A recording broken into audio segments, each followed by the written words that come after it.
A Buddhist Abbot. Soyen Shaku, translated by D.T. Suzuki. Reply to a Christian Critic. A letter written in 1896 to Dr. John H. Barrows. Dear Sir, friends in America have sent me a number of the Chicago Tribune, dated Monday, January 13th, 1896, which contains the report of your second Haskell lecture, delivered at the Kent Theater in the Chicago University. The subject is Christianity and Buddhism, and I anticipated a friendly and sympathetic treatment of Buddhism at your hands, for I do not doubt that you desire to be just in your judgment. Your utterances are of importance because they will be received as an impartial representation of our religion, since you have been chairman of the religious parliament, are commonly considered to have the best of information about those religions that were represented at this famous assemblage. I was greatly disappointed, however, seeing that you only repeat those errors which are common in the various Western books on Buddhism. That's why, part of the reason why I present some books is to correct them. You say the goal which made Buddha's teachings a dubious gospel is nirvana, which implies the extinction of love and life, as the going out of a flame which has nothing else to feed upon. Now, the word nirvana means extinction, and it means the eradication of all evil desires, of all passions, of all egotism, so that the flame of envy, hatred, and lust will have nothing to feed upon. This is the negative side of nirvana. The positive side of nirvana consists in the recognition of truth, the destruction of evil desires, of envy, hatred, extinction of selfishness, implies charity, compassion, with all suffering, and a love that is unbounded and infinite. Nirvana means extinction of lust, not of love, extinction of evil, not of existence, of egotism, of egotistic craving, not of life, the eradication of all that is evil in a man's heart will set all his energies free for good deeds, and he is no genuine Buddhist who would not devote his life to active work and a usefulness which would refuse neither his friends nor strangers, nor even his very enemies. You say that human life does not breathe in Buddhism the atmosphere of divine fatherhood. Well, a Buddhist doesn't have to consider there to be a divine father. If they believe in a God, it doesn't have to be in that end. But groans under the dominion of inexorable and implacable laws. Now I grant that Buddha taught the irrefragability of law, but this is a point in which, as in so many others, Buddha's teachings are in exact agreement with the doctrines of modern science. However, you ought to consider that while the law is irrefragable, no one but those who infringe upon it groan under it. He who understands the laws of existence, and especially the moral law that underlies the development of human society, will accommodate himself to it, and thus he will not groan under it. But in the measure that he is like Buddha, he will be enlightened. He will be a master of the law and not a slave, in the same way that the ignorant savage is killed by the electric shock of lightning.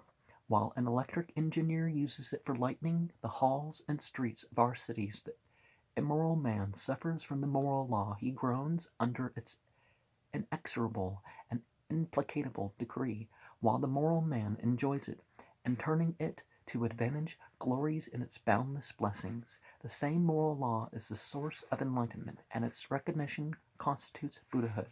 The same moral law we call Dharmakaya, which is eternal, omnipresent, and all-glorious. We represent it under a picture of a father, and it was incarnated not only in Gautama Buddha, but also in all great men in a higher or lesser degree. Foremost among them in Jesus Christ, and allow me to add, in George Washington, Abraham Lincoln, and other great men of your country, allow me to add, too, that Buddha's doctrine, far from being skepticism, proclaims the doctrine that man can attain enlightenment, and that he attains it not only through study and learning, which, as a matter of course, are indispensable, but also and mainly through the earnest exertions of a life of purity and holiness.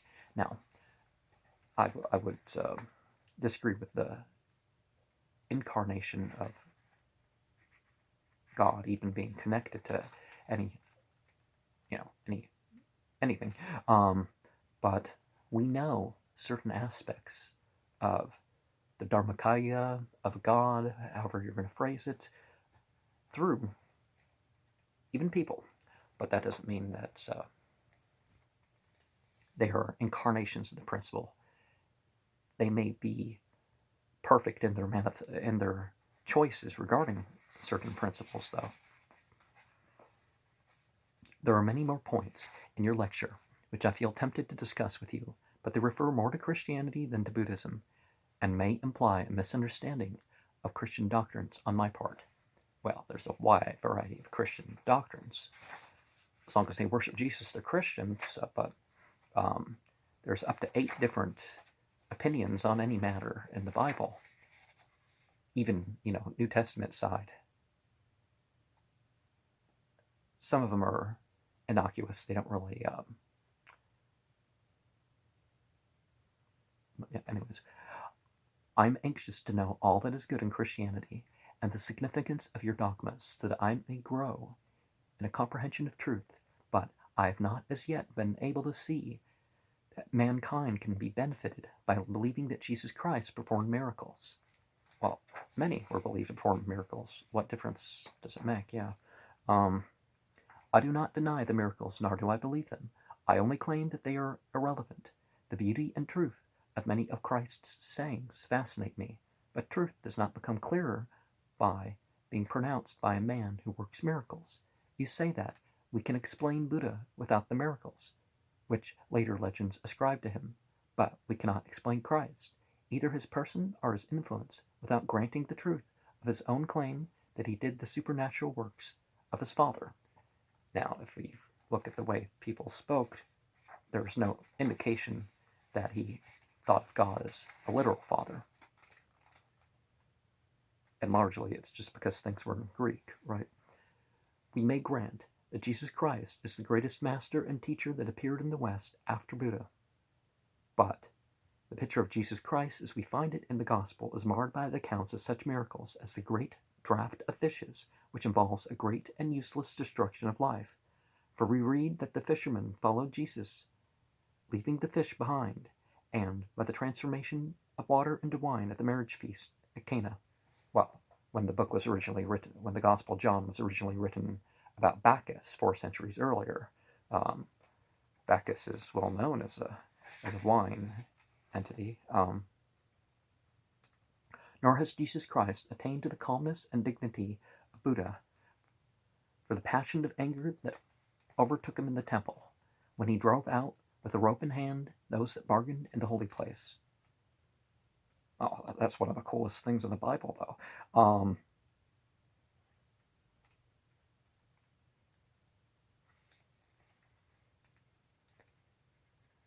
How different would Buddha have behaved under similar conditions in the same place?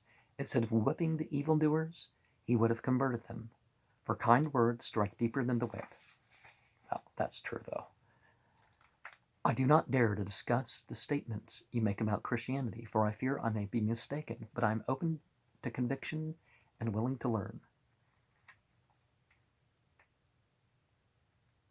I hope that you will not take offense at my frank remarks, but I feel that you, if anyone in Christendom, ought to know the real teachings of Buddha, and we look at you as a leader who will make possible the way for a better understanding between all the religions of the world, for I do not doubt that as you unknowingly misrepresent the doctrines of the Tathagata, so we may misunderstand the significance of Christianity. We shall be much obliged to you if, in justice to the religion of Buddha, you will make public this humble protest of mine, so that at least the most important misconceptions and prejudices that obtain among Christians may be removed. I remain with profound respect, your obedient servant, Soyen Shaku, written in Kamakura, Japan. And